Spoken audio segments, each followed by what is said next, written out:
Salon വേഗം വരുന്ന കർത്താവായ യേശുക്രിസ്തുവിന്റെ നാമത്തിൽ എല്ലാ വിശുദ്ധന്മാർക്കും സ്നേഹവന്ദനം.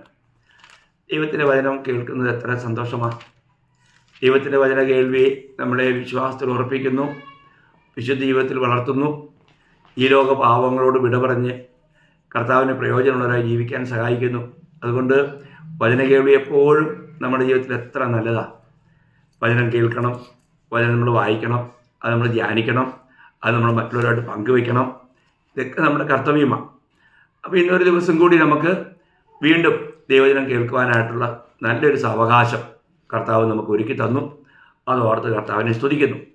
അപ്പോൾ നമ്മൾ ഇന്നലെ കാണാൻ തുടങ്ങിയ ഒരു കാര്യം, ഈ രക്ഷയോടുള്ള ബന്ധത്തിൽ നഷ്ടമാകുന്ന 5 കാര്യങ്ങളും ഒരിക്കലും നഷ്ടമാകാൻ കഴിയാത്ത 5 കാര്യങ്ങളും എന്നുള്ള വിഷയമാണ്. നിങ്ങളത് കേട്ട് കാണും, അത് നിങ്ങൾക്ക് മനസ്സിലായി ഞാൻ വിചാരിക്കുന്നു. നമ്മളതിൽ 5 കാര്യം പറയാമെന്നാണ് പറഞ്ഞത്. അതിൽ 2 കാര്യം പറഞ്ഞു. ഒന്ന്, ഞാൻ പറഞ്ഞത് രക്ഷ നഷ്ടപ്പെടുകയില്ല, എന്നാൽ രക്ഷയുടെ സന്തോഷം നഷ്ടമാകാം.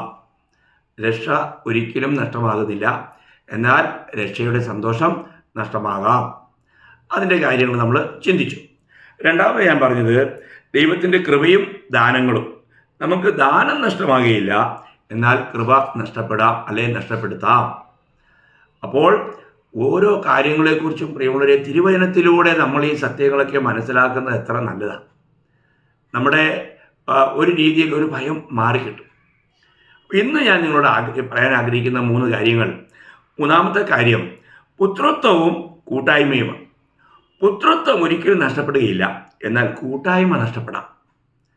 പുത്രത്വം ഒരിക്കലും നഷ്ടപ്പെടുകയില്ല, എന്നാൽ കൂട്ടായ്മ നഷ്ടപ്പെടാം. അപ്പോൾ ഇവിടെ പുത്രത്വം, നമുക്കറിയാം, പുത്രത്വം എന്ന് പറയുന്നത് കിട്ടുന്നത് എങ്ങനെയാണ്? ജനനത്തിലൂടെയാണ്. ജനിക്കുമ്പോഴാണ് നമ്മൾ പുത്രത്വം പ്രാപിക്കുന്നത്. അപ്പോൾ എങ്ങനെയാണ് നമ്മൾ ജനിച്ചത്? നമുക്ക് ഈ ലോകത്തിലുള്ള ജനനത്തിൻ്റെ കാര്യമല്ല, വീണ്ടും ജനനം. വീണ്ടും ജനനം പ്രാപിച്ച ഒരു വ്യക്തി ദൈവത്തിൻ്റെ മക്കളായി തീർന്നിരിക്കുന്നു എന്നുള്ളതാണ് വലിയ സത്യം. അപ്പോൾ ഈ ലോകത്തിൽ നമ്മൾ ഒരിക്കലായി ജനിച്ച ജനനത്താൽ ആരും നമ്മൾ ദൈവമക്കളായി തീരുന്നില്ല. അത് നമ്മൾ പാപത്തിൽ ജനിച്ചു, പാപത്തിൽ ജീവിക്കുന്നു. നമ്മളെക്കുറിച്ച് പറഞ്ഞിരിക്കുന്നത് പിശാചിൻ്റെ മക്കളെന്നാണ്. അവർ നിത്യനരകത്തിലേക്ക് നിയുക്തരാണ്. എന്നാൽ നമ്മൾ വീണ്ടും ജനിക്കുമ്പോൾ നമ്മുടെ അവസ്ഥ മാറുകയാണ്. ഈ വീണ്ടും ജനനം ദൈവത്തിൽ നിന്നുള്ള ജനനമാണ്. അതെങ്ങനെയാണ് പ്രാപിക്കുന്നത്? ദൈവത്തിൽ നിന്നും ജനിക്കുന്നത് എങ്ങനെയാണ്?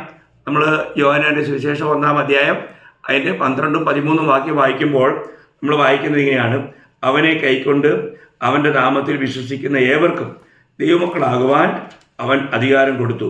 അവർ രക്തത്തിൽ നിന്നല്ല, ജഡത്തിൻ്റെ ഇഷ്ടത്താലല്ല, പുരുഷൻ്റെ ഇഷ്ടത്താലുമല്ല, ദൈവത്തിൽ നിന്നത്രേ ജനിച്ചത്. കണ്ടോ? അപ്പോൾ വീണ്ടും ജനനം എങ്ങനെയുള്ള ജനനമാണ്? ദൈവത്തിൽ നിന്നുള്ള ജനനം. ദൈവത്തിൽ നിന്നും ജനിക്കുന്ന ജനനമാണ് വീണ്ടും ജനനം. നമ്മൾ ശ്രദ്ധിക്കണം. ദൈവത്തിൽ നിന്നും ജനിക്കുന്ന ജനനമാണ് വീണ്ടും ജനനം. പ്രിയമുള്ളവരെ, നിങ്ങൾക്ക് ഈ വീണ്ടും ജനന അനുഭവം ഉണ്ടോ? കർത്താവായ യേശുക്രിസ്തുവിന്റെ സുവിശേഷം കേട്ടിട്ട് നിങ്ങളത് വിശ്വസിച്ച് നിങ്ങൾ രക്ഷിക്കപ്പെട്ടവരാണോ? ഈ കർത്താവായ യേശുക്രിസ്തുവിനെ നിങ്ങളുടെ കർത്താവായി നിങ്ങളുടെ ജീവിതത്തിൽ സ്വീകരിച്ചിട്ടുണ്ടോ? യേശുക്രിസ്തുവിന്റെ സുവിശേഷം കേട്ടിട്ട് കർത്താവായ യേശുക്രിസ്തുവിൻ്റെ ഈ ലോകത്തിലുള്ള ജനനവും ജീവിതവും മരണവും പുനരുത്ഥാനവും എനിക്ക് വേണ്ടിയായിരുന്നു, എൻ്റെ പാപത്തിന് വേണ്ടിയായിരുന്നു എന്ന് നിങ്ങൾ വിശ്വസിച്ചോ? ഇത് ദൈവത്തിൻ്റെ പരിശുദ്ധാത്മാവ് സുവിശേഷം കേൾക്കുന്ന ഒരു വ്യക്തിയിൽ കേട്ട് വിശ്വസിക്കുവാനുള്ള കൃപ നൽകുമ്പോൾ ആ വ്യക്തി അധരങ്ങളിലൂടെ ഏറ്റുപറയുകയാണ്, കർത്താവായ യേശു അവിടെ എൻ്റെ കർത്താവാണ്. അവിടുന്ന് അവർ കൈക്കൊള്ളുന്നു.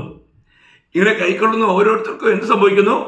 അവർ ദൈവത്തിൽ നിന്നും ജനിക്കുന്ന ഒരു ജനനമായി മാറുന്നു.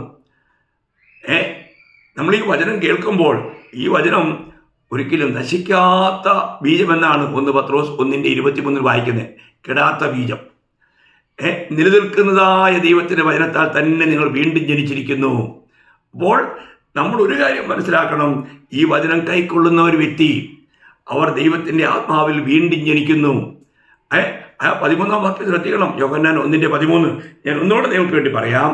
അവർ രക്തത്തിൽ നിന്നല്ല, ജഡത്തിൻ്റെ ഇഷ്ടത്താലുമല്ല, പുരുഷന്റെ ഇഷ്ടത്താലുമല്ല, ദൈവത്തിൽ നിന്നത്രേ ജനിച്ചത്.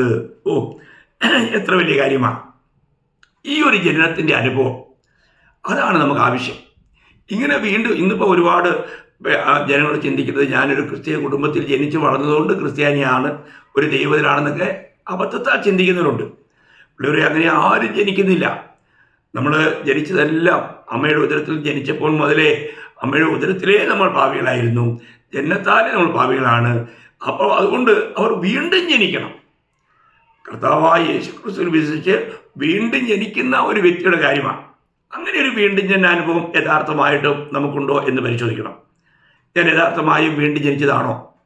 ചിലരൊക്കെ പിന്നെ വീണ്ടും ജനനാനുഭവം ഇല്ലാതെ പോയി സ്നാനപ്പെട്ടവരുണ്ട്. അങ്ങനെ സ്നാനപ്പെട്ടവർക്ക് എന്തില്ല?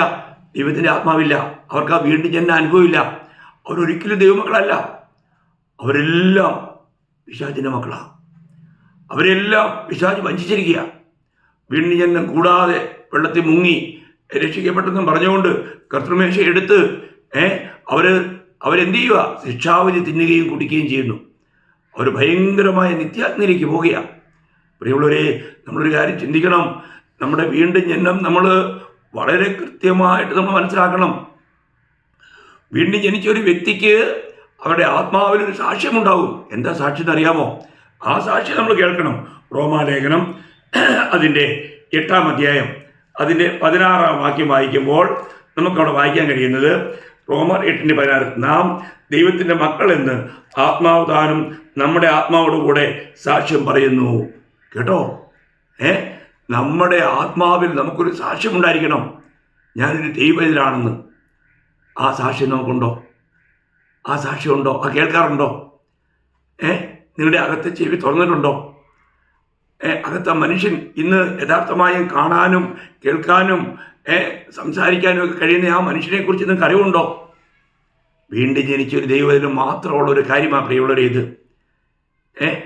അപ്പോൾ നമ്മുടെ ആത്മാവ് നേരത്തെ വീണ്ടും ജനിക്കുന്നതിന് മുമ്പ് അതും മരിച്ച അവസ്ഥയിലായിരുന്നു. അതിക്രമങ്ങളാലും പാപത്താലും മരിച്ച അവസ്ഥ. എഫേസ്യർ 2:1. എന്നാൽ ഇന്നങ്ങനെയല്ല. കർത്താവ് നമ്മളെ ജീവിപ്പിച്ചു. അവിടുന്ന് നമുക്ക് ജീവൻ പകർന്നു തന്നു. നമ്മുടെ ആത്മാവ് ജീവിച്ചു. ആ ആത്മാവിലേക്ക് ദൈവത്തിൻ്റെ ആത്മാവ് വന്നു.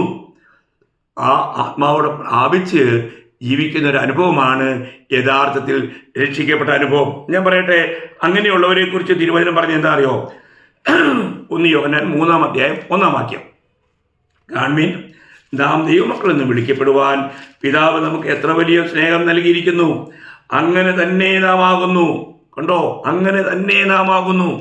നാം ദൈവമക്കളെന്ന് വിളിക്കപ്പെടുക മാത്രമല്ല, നമ്മൾ അങ്ങനെ തന്നെയാകുന്നു. എത്ര സന്തോഷമുള്ള കാര്യമാണ് അത്. അതിനെക്കുറിച്ച് പറയുമ്പോൾ ലോകം അവനെ അറിഞ്ഞിട്ടില്ലായതുകൊണ്ട് നമ്മയും അറിയുന്നില്ല. നമ്മൾ ദൈവമക്കളാണെന്നുള്ള കാര്യം ചിലപ്പം നമ്മുടെ ചുറ്റുപാടുള്ളവർക്കൊക്കെ അറിയില്ലായിരിക്കാം. എന്നാൽ നമ്മൾ ക്രിസ്തുവിൻ്റെ സുവിശേഷം പങ്കുവയ്ക്കുമ്പോൾ നമ്മൾ ക്രിസ്തുവിൻ്റെ ജനമാണെന്നുള്ള കാര്യം അവർക്കറിയാൻ കഴിയും. ഒരു കാര്യം ഞാൻ പറയട്ടെ, നമ്മൾ ഇന്ന് ദൈവമക്കളാകുന്നു, മക്കളാണ് എന്നുള്ള നിലയിൽ നമുക്ക് പുത്രത്വം ഉണ്ട്. ഇന്ന് ഞാൻ ഒരു ദൈവ പൈതലായി തീർന്നിരിക്കുന്നുവെങ്കിൽ പുത്രത്വം പ്രാപിക്കുന്നത് വളരെ ലളിതമാണ് പ്രിയമുള്ളവരെ. എന്നാൽ കൃപയാല. നമ്മൾ ഒരു കാര്യം മനസ്സിലാക്കണം, ദൈവത്തിന് നമ്മളോട് മനസ്സിലോ തോന്നിയില്ല എങ്കിൽ, ഈ സത്യം നമുക്ക് വെളിപ്പെടുത്തി തരുന്നില്ല എങ്കിൽ നമുക്കിതൊന്നും പ്രാപിക്കാൻ കഴിയില്ല. എന്നാൽ ഒരു കാര്യം മനസ്സിലാക്കണം, ഈ പുത്രത്വം നമുക്ക് ഈ പുത്രത്വത്തിൽ വളരാൻ വേണ്ടിയിട്ടുള്ള പ്രബന്ധങ്ങളാണ് ദൈവം ചെയ്തിരിക്കുന്നത്. എന്താണ്? പുത്രനിലേക്ക്, അല്ലെങ്കിൽ 1 കൊരിന്ത്യർ അതിൻ്റെ 1-ാം അധ്യായം അതിൻ്റെ 9-ാം വാക്യം.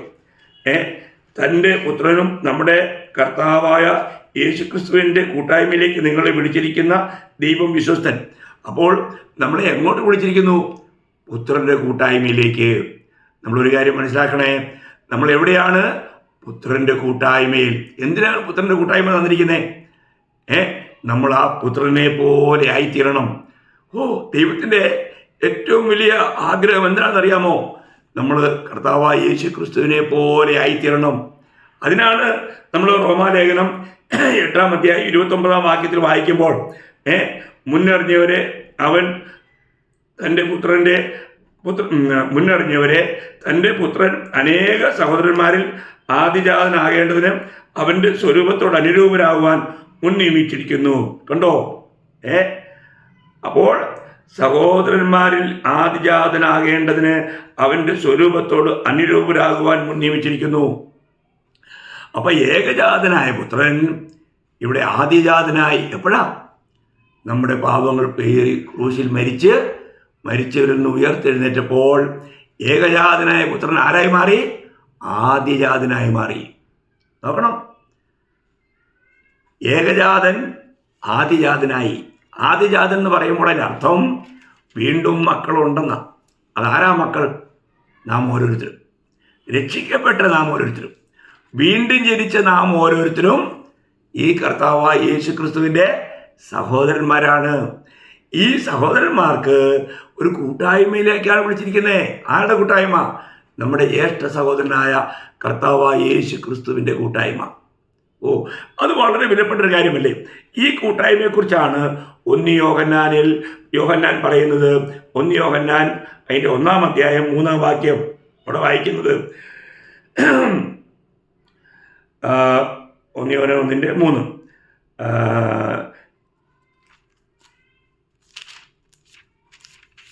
ഞങ്ങളുടെ കൂട്ടായ്മയോ പിതാവിനോടും അവന്റെ പുത്രനായ യേശു ക്രിസ്തുവിനോടും ആകുന്നു. 1 യോഹന്നാൻ 1-ാം അധ്യായം 3-ാം വാക്യത്തിന്റെ ബി പാർട്ട് അവസാന ഭാഗം വായിച്ചേ. ഞങ്ങളുടെ കൂട്ടായ്മയോ പിതാവിനോടും അവന്റെ പുത്രനായ യേശു ക്രിസ്തുവിനോടും ആകുന്നു. അപ്പോൾ നമുക്കൊരു കൂട്ടായ്മയുണ്ട്. ആ കൂട്ടായ്മ ആരോടാണ്? പിതാവിനോടും അവിടുത്തെ പുത്രനായ യേശു ക്രിസ്തുവിനോടും. എത്ര വിലപ്പെട്ട കാര്യമാണ്! ഈ കൂട്ടായ്മ നമ്മൾ അനുഭവിക്കുന്നുണ്ടോ? എന്നാൽ ഇന്ന് പലർക്കും ഈ കൂട്ടായ്മയുടെ ഗൗരവം അറിഞ്ഞുകൂടാ. ആദിമ സഭയ്ക്ക് അതിനെക്കുറിച്ചൊരു നല്ല ദർശനം ഉണ്ടായിരുന്നു.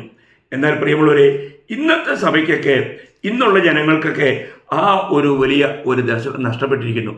നമുക്കറിയാം, പെന്തക്കോസ്ത് നാളിലൊക്കെ ഉണ്ടായ സംഭവം. അന്ന് പത്രോസിൻ്റെ ആദ്യ പ്രസംഗത്തിൽ തന്നെ ഏകദേശം 3000-ഓളം പുരുഷന്മാരാണ് രക്ഷിക്കപ്പെട്ട് സഭയോട് ചേർന്നത്. അല്ലെങ്കിൽ നമ്മൾ അതിൻ്റെ അപ്പോസ്തല പ്രവൃത്തി 2-ാം അധ്യായം 41-42 വാക്യം ഞാൻ വായിക്കാം. 41-42. അവൻ്റെ വാക്ക് കൈക്കൊണ്ടവർ സ്നാനമേറ്റു. അന്ന് 3000-ഓളം പേർ അവരോട് ചേർന്നു. അവർ അപ്പോസ്തലന്മാരുടെ ഉപദേശം കേട്ടും കൂട്ടായ്മ ആചരിച്ചും അപ്പം നുറുക്കിയും പ്രാർത്ഥന കഴിച്ചും പോന്നു.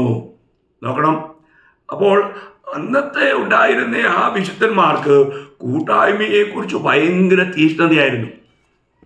അതിൻ്റെ 46 വായിക്കുമ്പോൾ അവർ ഒരുമനപ്പെട്ട് ദിനംപ്രതി ദേവാലയത്തിൽ കൂടി വന്ന ദിനംപ്രതി അവർക്ക് എല്ലാ ദിവസവും കൂട്ടായ്മയ്ക്ക് വേണ്ടി ഒരു തീഷ്ണതയുണ്ടായിരുന്നു. എന്നാൽ ഞാൻ പറയട്ടെ, ഇവിടെ ഈ കാലത്ത് സംഭവിച്ചിരിക്കുന്നത് എന്താ അറിയാമോ? പാപം പെരുകി, സ്നേഹം തടുത്തു. അപ്പോൾ പലർക്കും കൂട്ടായ്മയുടെ കാഴ്ചപ്പാട് നഷ്ടപ്പെട്ടു. യഥാർത്ഥമായി പറഞ്ഞാൽ സഭ എന്ന ആ സൗധത്തെക്കുറിച്ചുള്ള കാഴ്ചപ്പാട് നഷ്ടപ്പെട്ടു. ദൈവസഭ എന്ന് പറഞ്ഞാൽ ക്രിസ്തുവിൻ്റെ ശരീരമാണ്. ആ ശരീരമാകുന്ന സഭയിൽ നിലനിൽക്കേണ്ടതിനെ കുറിച്ചുള്ള കാഴ്ചപ്പാട് നഷ്ടപ്പെട്ടു. അതുകൊണ്ട് പലർക്കും കൂട്ടായ്മ ഇല്ലെങ്കിലും സാരമില്ലെന്നുള്ളൊരവസ്ഥയുണ്ടായി. കാരണം അവർ പാപത്തിൽ ജീവിക്കുന്നു എന്നുള്ളതിൻ്റെ ഒരു പ്രത്യക്ഷ തെളിവാണ്. നമ്മൾക്ക് യാദൃച്ഛികമായിട്ട് നമുക്കൊരു യാത്ര പോകേണ്ടി വന്നു, അല്ലെങ്കിൽ അങ്ങനെ ഒരു അത്യാവശ്യം പ്രമാണിച്ച് ഒരു കൂട്ടായ്മ നഷ്ടമാകുന്ന കാര്യമല്ല ഞാനീ പറയുന്നത്. എന്നാൽ നിസ്സാര കാര്യങ്ങൾ പറഞ്ഞുകൊണ്ട് രാവിലെ എഴുന്നേൽക്കാനായിട്ട് പറ്റിയില്ല, ഉറങ്ങിപ്പോയി. അതൊക്കെ ഉത്തരവാദിത്വബോധമില്ലാത്തതുകൊണ്ടാണ്, ദൈവഭയമില്ലാത്തതുകൊണ്ടാണ്, ദൈവത്തോടുള്ള ബഹുമാനമില്ലാത്തതുകൊണ്ടാണ്. മറ്റുള്ള ഡ്യൂട്ടിക്ക് പോകുമ്പോഴൊന്നും ഉറങ്ങിയല്ല, ലോകകാര്യങ്ങൾക്കൊന്നും ഒരു വീഴ്ചയും വരികയില്ല. എന്നാൽ ആത്മീയ കാര്യങ്ങൾക്ക് വീഴ്ച വരാൻ കാരണം അവർ പാപത്തിൽ ജീവിക്കുന്നു എന്നുള്ളതുകൊണ്ടാണ്. അപ്പോൾ പാപജീവിതം നയിക്കുന്ന വ്യക്തികൾ ഈ കൂട്ടായ്മകൾ നഷ്ടപ്പെടുത്തുന്ന ഒരു പാപമാണെന്ന് അവർക്ക് അറിഞ്ഞുകൂടാ. അതുകൊണ്ട് തന്നെ എന്നിട്ട് തെറ്റ് ചെയ്താൽ ആ തെറ്റ് അംഗീകരിക്കാൻ പോലുള്ള ഒരു മനസ്ഥിതി അവർക്കില്ല. കൂട്ടായ്മയിൽ വരുമ്പോൾ എനിക്ക് വന്ന് കൂട്ടായ്മയിൽ കൂടുവാൻ കഴിയാതെ പോയതിൽ എനിക്ക് വലിയ ദുഃഖമുണ്ട് എന്ന് പറയാൻ അവർക്ക് മനസ്സില്ല. അത്രയും മാനസാന്തരപ്പെടാനുള്ളൊരു താഴ്മയില്ല. അവിടെയും ദൈവവചനം കേൾക്കുമ്പോൾ അവരുടെ ഹൃദയം കഠിനമാകുകയാണ്. എത്ര ഭയങ്കരമാണ്! നമുക്കറിയത്തില്ലേ, സൂര്യൻ ഉദിക്കുമ്പോൾ, വെയിൽ കൊള്ളുമ്പോൾ മഞ്ഞുരുകും, അതേവശം ചേറ് അത് ടൈറ്റാവും, അത് കെട്ടിയാവും. അതാ ഇന്ന് പലർക്കും വചനം കേൾക്കുമ്പോൾ ഉരുകലില്ല, കട്ടിയാകുക, ഹൃദയം കട്ടിയാകുക. എത്ര ഭയങ്കരമാണ്! അവർ ദൈവിക ജീവനിൽ നിന്ന് അകന്നു പോവുകയാണെന്നുള്ളവർ അറിയുന്നില്ല. അപ്പോൾ നമ്മൾ മനസ്സിലാക്കുക, കൂട്ടായ്മ. അതുകൊണ്ട് ശക്തമായൊരു മുന്നറിയിപ്പ് എബ്രായ ലേഖനകാരൻ തരുന്നുണ്ട്. അത് ഞാൻ നിങ്ങളെ ഒന്ന് വായിച്ച് കേൾപ്പിക്കാം. എബ്രായ ലേഖനം അതിൻ്റെ 10-ാം അധ്യായം 24-ഉം 25-ഉം വാക്യം. 10-ന്റെ 24-ഉം 25-ഉം. ചിലർ ചെയ്യുന്നത് പോലെ നമ്മുടെ സഭായോഗങ്ങളെ ഉപേക്ഷിക്കാതെ തമ്മിൽ പ്രബോധിപ്പിച്ചുകൊണ്ട് സ്നേഹത്തിനും സൽപ്രവൃത്തികൾക്കും ഉത്സാഹം വർദ്ധിപ്പാൻ അന്യോന്യം സൂക്ഷിച്ചുകൊള്ളുക. നാൾ സമീപിക്കുന്നുവെന്ന് കാണും തോറും അത് അധികമായി ചെയ്യേണ്ടതാകുന്നു. നോക്കണേ പ്രിയമുള്ളവരെ, ചിലർ ചെയ്യുന്നത് പോലെ എല്ലാവരും ചെയ്യുന്നില്ല, എന്നാൽ ചിലർ ചെയ്യുന്നു. കാരണം അവർക്ക് ദൈവത്തോട് നന്ദിയില്ല, ദൈവഭയമില്ല, ദൈവത്തോടുള്ള സ്നേഹമില്ല, ദൈവത്തോടുള്ള ബഹുമാനമില്ല. അവർക്ക് വാസ്തവത്തിൽ അവരറിഞ്ഞോ അറിയാതെയോ അവർ ചില നെഗളികളായി മാറി, അഹങ്കാരികളായി മാറി. അതതിൻ്റെ കാര്യം. പ്രിയമുള്ളവരെ, നമുക്ക് ലഭിച്ച പുത്രത്വം നഷ്ടപ്പെടുകയില്ല, എന്നാൽ കൂട്ടായ്മ നഷ്ടപ്പെടും. ഈ കൂട്ടായ്മ നഷ്ടപ്പെടുന്നത് നമ്മുടെ ആത്മീയ ജീവിതത്തിൽ നമുക്ക് വളരെ തളർച്ചയ്ക്കും തകർച്ചയ്ക്കും വലിയ ഭീമമായ നിത്യതയിലേക്കുള്ള നഷ്ടത്തിനും കാരണമാകും. അതുകൊണ്ട് ഞാൻ എന്നെ കേൾക്കുന്ന ദൈവമക്കളോട് പറയട്ടെ, നമ്മൾ ഒരിക്കലും കൂട്ടായ്മയെ ദുരുഷമാക്കരുതേ, ഒരിക്കലും നഷ്ടപ്പെടുത്താതെ സൂക്ഷിക്കുക. അപ്പോൾ നമുക്ക് യഥാർത്ഥത്തിലുള്ള രക്ഷാനുഭവം ഉണ്ടെങ്കിൽ നമ്മൾ കൂട്ടായ്മ നഷ്ടപ്പെടാതെ സൂക്ഷിക്കണം. എന്നാൽ ഇവിടെ വചനം പറയുന്നു, കൂട്ടായ്മകൾ നഷ്ടമാക്കുന്നവരുണ്ട്. ചിലർ അങ്ങനെയുള്ള കാര്യം ചെയ്യുന്നു. 4-മത്തെ ഒരു കാര്യം ഞാനിവിടെ പറയാം. നമുക്ക് സ്വർഗത്തിൽ നമുക്ക് അവകാശമുണ്ട്, പ്രതിഫലമുണ്ട്. അപ്പോൾ നമ്മൾ ഇവിടുന്ന് മാറ്റപ്പെട്ട് കഴിയുമ്പോൾ നമുക്ക് അവകാശങ്ങളും പ്രതിഫലമുണ്ട്. അവകാശം ഒരിക്കലും നഷ്ടമാകുകയില്ല, എന്നാൽ പ്രതിഫലം നഷ്ടമാകാം. അവകാശം നഷ്ടമാകാത്തത് എന്തുകൊണ്ടാണ്? കാരണം അത് ദൈവം സൂക്ഷിക്കുന്നത് കൊണ്ടാണ്. വീണ്ടും ജനിച്ച എല്ലാ മക്കൾക്കും അവിടെ അവകാശമുണ്ട്. ഞാനത് 1 പത്രോസ് 1-ാം അധ്യായം അതിൻ്റെ 4-5 വാക്യം. അന്ത്യകാലത്തിൽ വെളിപ്പെടുവാൻ ഒരുങ്ങിയിരിക്കുന്ന രക്ഷയ്ക്ക് വിശ്വാസത്താൽ ദൈവശക്തിയിൽ കാക്കപ്പെടുന്ന നിങ്ങൾക്ക് വേണ്ടി സ്വർഗത്തിൽ സൂക്ഷിച്ചിരിക്കുന്നതും ക്ഷയം, മാലിന്യം, വാട്ടം എന്നിവയില്ലാത്തതുമായ അവകാശത്തിനായി തന്നെ വീണ്ടും ജനിപ്പിച്ചിരിക്കുന്നു. അപ്പോൾ വീണ്ടും ജനിച്ചിരിക്കുന്ന എല്ലാവർക്കും അവകാശമുണ്ട്, അത് കിട്ടും. ഒരു കുടുംബത്തിൽ പിറന്ന എല്ലാ മക്കൾക്കും ആ കുടുംബത്തിൻ്റെ അവകാശമുണ്ട്. ഇനി അവൻ എങ്ങനെയൊക്കെ ജീവിച്ചാലും അവകാശം നഷ്ടമാകുന്നില്ല. അപ്പോൾ ഇവിടെ ദൈവത്തിൻ്റെ വചനം പറയുന്നു, അവകാശം നഷ്ടമാകുന്നില്ല, എന്നാൽ പ്രതിഫലം നഷ്ടമാകാം. നമ്മൾ വെളിപ്പാട് പുസ്തകത്തിൽ തന്നെ സഭയ്ക്കുള്ള ദൂതിൽ കർത്താവ് അതിൻ്റെ ഒരു മുന്നറിയിപ്പ് തരുന്നുണ്ട്. നമ്മൾ വെളിപ്പാട് പുസ്തകം 3-ാം അധ്യായം അതിൻ്റെ 11-ാം വാക്യം. ഞാൻ വേഗം വരുന്നു, നിന്റെ കിരീടം ആരും എടുക്കാതിരിപ്പാൻ തക്കവണ്ണം നിനക്കുള്ളത് പിടിച്ചോളുക എന്ന് പറഞ്ഞാൽ നമുക്ക് കിരീടം നഷ്ടമാകാം. ഈ കിരീടം നഷ്ടമാകുന്ന ഒരു അനുഭവത്തിലേക്ക് നാം പോകാം. അപ്പോൾ ദൈവവചനം പറയുന്നു, ആരും എടുക്കരുത്. നമുക്കറിയത്തില്ലേ, ഷൈനി എബ്രഹാം ഓടി, അവൾക്ക് അവാർഡ് കിട്ടിയില്ല, പ്രൈസ് കിട്ടിയില്ല. കാരണം നിയമം ലംഘിച്ച ഓടിയെ. ഫസ്റ്റിലേക്ക് എത്തിയെങ്കിൽ കിട്ടിയില്ല. ഇവിടെ പല കാരണങ്ങളാൽ നമുക്ക് കിരീടം നഷ്ടമാകാം, പ്രതിഫലങ്ങൾ നഷ്ടമാകാം. അപ്പോൾ നമ്മൾ ഒരു കാര്യം മനസ്സിലാക്കണം, നമുക്ക് പ്രതിഫല നഷ്ടമുണ്ടാകാം. നമ്മൾ ഈ കൊരിന്ത്യ ലേഖനത്തിൽ പൗലോസ്ലീഹ അതിനെക്കുറിച്ച് വളരെ ആഴമായ പ്രകാശനം നൽകിയിട്ടുണ്ട്. നിങ്ങളത് മനസ്സിലാക്കണം. അത് നമുക്ക് നഷ്ടമാകാതെ നമ്മൾ സൂക്ഷിക്കണം. നമ്മൾ കർത്താവിൻ്റെ ന്യായാസനത്തിന് മുമ്പിൽ നിൽക്കുമ്പോൾ നമ്മുടെ പ്രവൃത്തികളെല്ലാം തീ കൊണ്ട് ശോധന ചെയ്യും. നമ്മൾ 1 കൊരിന്ത്യർ 3-ാം അധ്യായം അതിൻ്റെ 11 പോലെ ഞാൻ വായിക്കാം. യേശുക്രിസ്തു എന്ന ഇട്ടിരിക്കുന്ന അടിസ്ഥാനമല്ലാതെ മറ്റൊന്ന് ഇടുവാൻ ആർക്കും കഴിയില്ല. ആ അടിസ്ഥാനത്തിന്മേൽ ആരെങ്കിലും പൊന്ന്, വെള്ളി, വിലയേറിയ കല്ല്, മരം, പുല്ല്, വൈക്കോൽ എന്നിവ പണിയുന്നുവെങ്കിൽ അവനവൻ്റെ പ്രവൃത്തി വെളിപ്പെട്ടു വരും. ആ ദിവസം അതിനെ വെളിവാക്കും. അത് തീയോടെ വെളിപ്പെട്ടു വരും. ഓരോരുത്തൻ്റെ പ്രവൃത്തി ഇന്നിന്ന വിധം എന്ന് തീ തന്നെ ശോധന ചെയ്യും. ഒരുത്തൻ പണിത പ്രവൃത്തി നിലനിൽക്കും എങ്കിൽ അവന് പ്രതിഫലം കിട്ടും. ഒരുത്തൻ്റെ പ്രവൃത്തി വെന്തുപോയെങ്കിൽ അവന് ഛേദം വരും, താനോ രക്ഷിക്കപ്പെടും. അപ്പോൾ ഇവിടെ ആ അധ്യായത്തിൻ്റെ 10-ാം വാക്യത്തിൻ്റെ അവസാനം പറയുന്നുണ്ട്, താൻ എങ്ങനെ പണിയുന്നു എന്ന് ഓരോരുത്തൻ നോക്കിക്കൊള്ളട്ടെ. താൻ എങ്ങനെ പണിയുന്നു. അപ്പോൾ ഇവിടെ 2 നിലകൾ പണിയാം. ഒരു പണി സ്വർണം വെള്ളി വൈക്കോൽ കൊണ്ടുള്ള പണിയാണ്, മറ്റേ പണി മരം പുല്ല് വൈക്കോൽ കൊണ്ടുള്ള പണിയാണ്. നോക്കണം. അപ്പോൾ ഈ രണ്ട് പണികൾക്കുള്ള ഇതിൻ്റെ വ്യത്യാസം ലോകത്തിലെ ആൾക്കാർക്ക് അത് ഉപയോഗിച്ചറിയാൻ പറ്റില്ല. ഈ പൊങ്ങച്ചവും പറഞ്ഞ് ആൾക്കാരെ കപടത കൊണ്ട് വഞ്ചിച്ച് അവരുടെ സ്വയം പ്രശംസയ്ക്ക് വേണ്ടിയിട്ട് ഒക്കെ ചെയ്തുകൊണ്ടിരിക്കുന്ന മരവും പുല്ലും വൈക്കോലും കൊണ്ടുള്ള പണി അവിടെ ചെല്ലുമ്പോൾ എന്താവും? വെന്തുപോകും. എന്നാൽ സ്വർണം വെള്ളി വിലയേറിയ കല്ല്. എന്താണ് സ്വർണം എന്ന് പറയുന്നത്? ദൈവത്തിൻ്റെ ദിവ്യ സ്വഭാവത്തെ കാണിക്കുന്നതാണ്, അല്ലെങ്കിൽ സ്നേഹത്തെ കാണിക്കുന്നതാണ്. വീണ്ടും ജനിച്ച നമ്മൾ. വെള്ളി വീണ്ടും ജനനത്തെ കാണിക്കുന്നതാണ്. കല്ല് ഓരോ മനുഷ്യനെയും കാണിക്കുന്നതാണ്. വീണ്ടും ജനിച്ച ഓരോ വ്യക്തികളും ഈശ്വരീയ സ്വഭാവത്തിൽ ചെയ്യുന്ന പണികൾക്ക് മാത്രമേ നിത്യതയിൽ പ്രതിഫലമുള്ളൂ. അതൊന്ന് മനസ്സിലാക്കാനായിട്ട് നമ്മൾക്ക് വളരെ ലളിതമായിട്ട് കഴിയും. നമ്മൾ 1 കൊരിന്ത്യർ 13-ാം അധ്യായത്തിന് 3-ാം വാക്യം ശ്രദ്ധിച്ചാൽ മതി.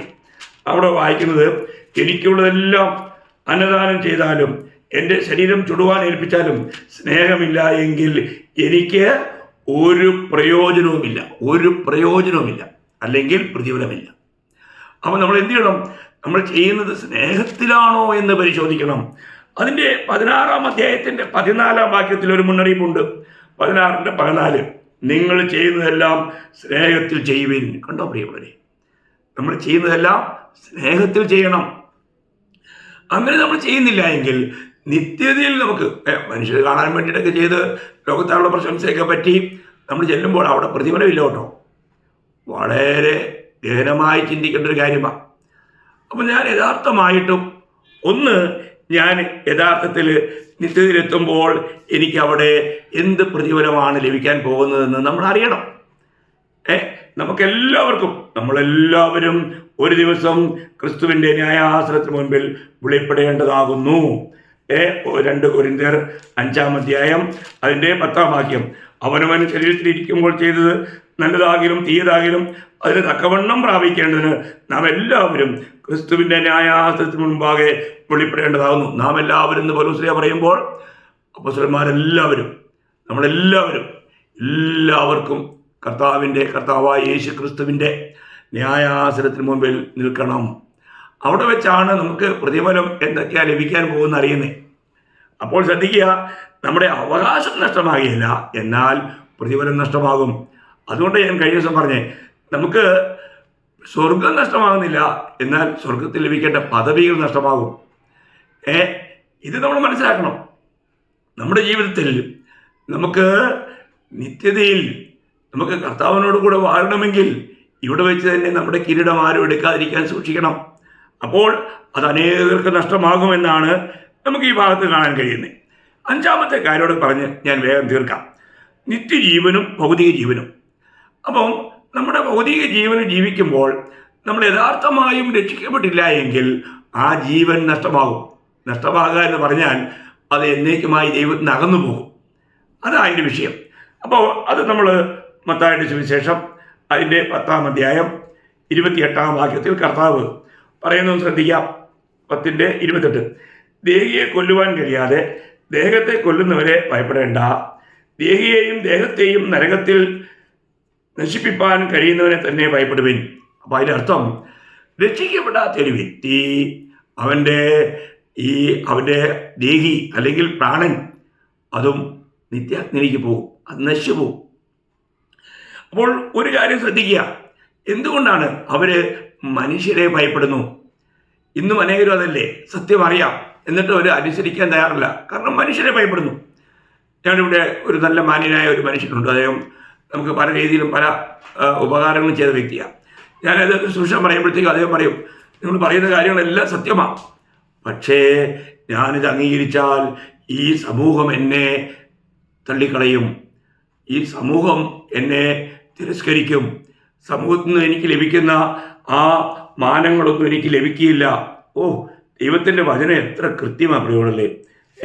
നമ്മൾ സദൃശ്യവാക്യം 29:25, സദൃശ്യവാക്യം 29:25, മനുഷ്യഭയം ഒരു കണിയാകുന്നു. കണ്ടോ, മനുഷ്യനെ ഭയപ്പെടുന്ന എന്താണ്? ഒരു കണിയാണെന്ന് പറഞ്ഞത്, കണി. അപ്പോൾ നമ്മുടെ ജീവിതത്തിൽ നമ്മൾ പരിശോധിക്കേണ്ടത്, ഇന്ന് നമ്മുടെ ജീവൻ എവിടെ? അത് എന്നേക്കുമായിട്ട് സുരക്ഷിതമാണോ? നമ്മൾ യഥാർത്ഥമായും നിത്യജീവനിലാണോ?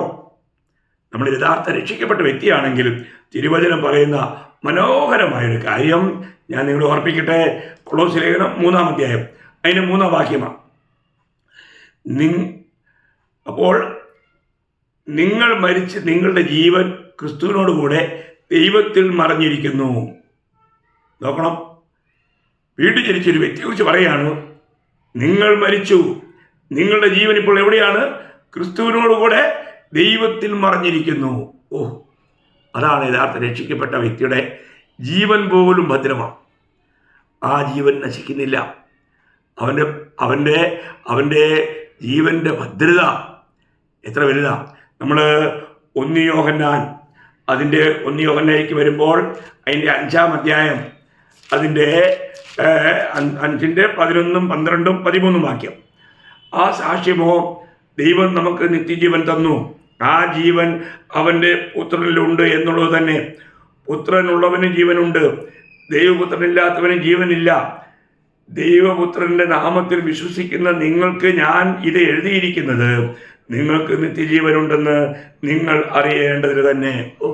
എത്ര മനോഹരമായ വാക്യങ്ങളാണ്!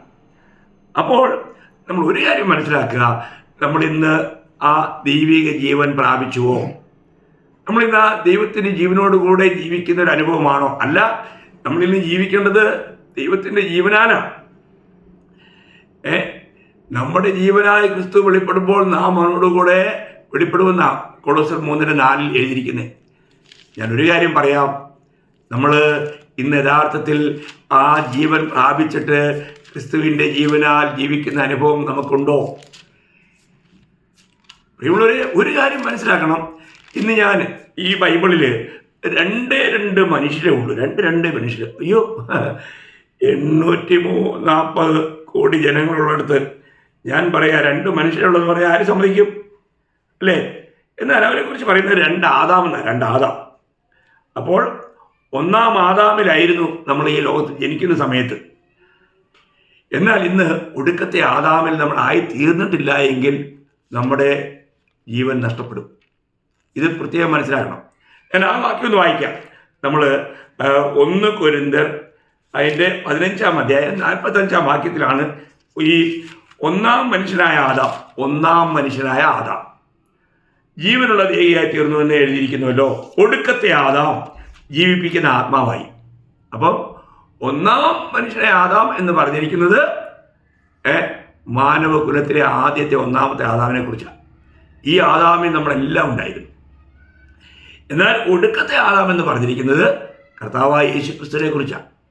അപ്പോൾ നമ്മൾ ഈ 1-ാമത്തെ ആദാമിൽ നിന്നും ഒടുക്കത്തെ ആദാമിലായിത്തീരുന്ന അനുഭവമാണ് വീണ്ടും ജന്മം, അല്ലെങ്കിൽ രക്ഷിക്കപ്പെടുക എന്ന് പറയുന്നത്.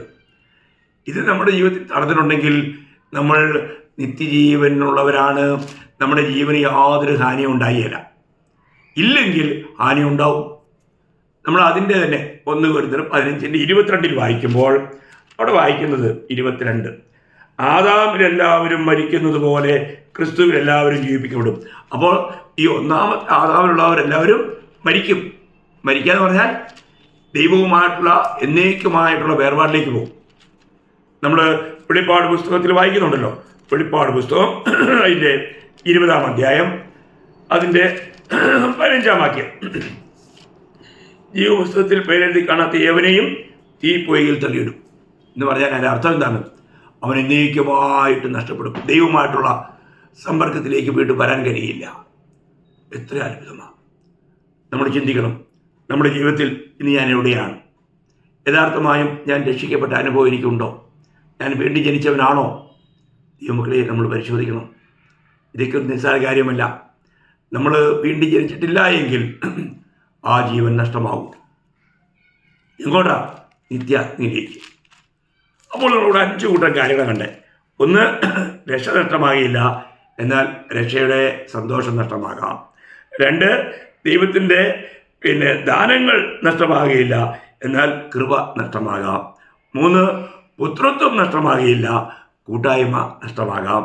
4, സ്വർഗത്തിലെ അവകാശങ്ങൾ നഷ്ടമാകുകയില്ല, എന്നാൽ പ്രതിഫലം നഷ്ടമാകാം. 5, നിത്യജീവൻ നമുക്ക് ലഭിച്ചിരിക്കുന്നു. ആ ജീവൻ ലഭിച്ചവർക്ക് അതൊരിക്കലും നഷ്ടമാകില്ല. എന്നാൽ ഭൗതിക ജീവൻ നഷ്ടമാകാം. എത്ര ഭയങ്കരമാണ്! നമ്മൾ ചിന്തിക്കണം. ഓരോ കാര്യങ്ങളെക്കുറിച്ചും നല്ല വ്യക്തമായ ഒരു അറിവ് നമുക്കുണ്ടായിരിക്കണം. അപ്പോൾ കർത്താവ് ഈ കാര്യങ്ങളൊക്കെ മനസ്സിലാക്കി മുൻപോട്ടുള്ള ജീവിതത്തിൽ നിത്യത ഉറപ്പാക്കി നമ്മുടെ വീണ്ടും ജന്മത്തിൻ്റെ യഥാർത്ഥ അനുഭവം നമുക്കുണ്ടോ എന്ന് പൂർണ്ണമായും പരിശോധിച്ച് അതിൽ നമുക്ക് പൂർണ്ണ നിർണയമുള്ളവരായി ജയാളികളായി ജീവിക്കുവാൻ ദൈവമായ കർത്താവ് വചനങ്ങളാൽ എല്ലാ കേൾവിക്കാരെയും സഹായിക്കട്ടെ എന്ന് ആശംസിച്ചുകൊണ്ട് ഇന്നത്തെ ഈ സന്ദേശം ഞാനിവിടെ ചുരുക്കുന്നു. കർത്താവിന് എല്ലാ മഹത്വവും ഉണ്ടാകട്ടെ. ആമേൻ.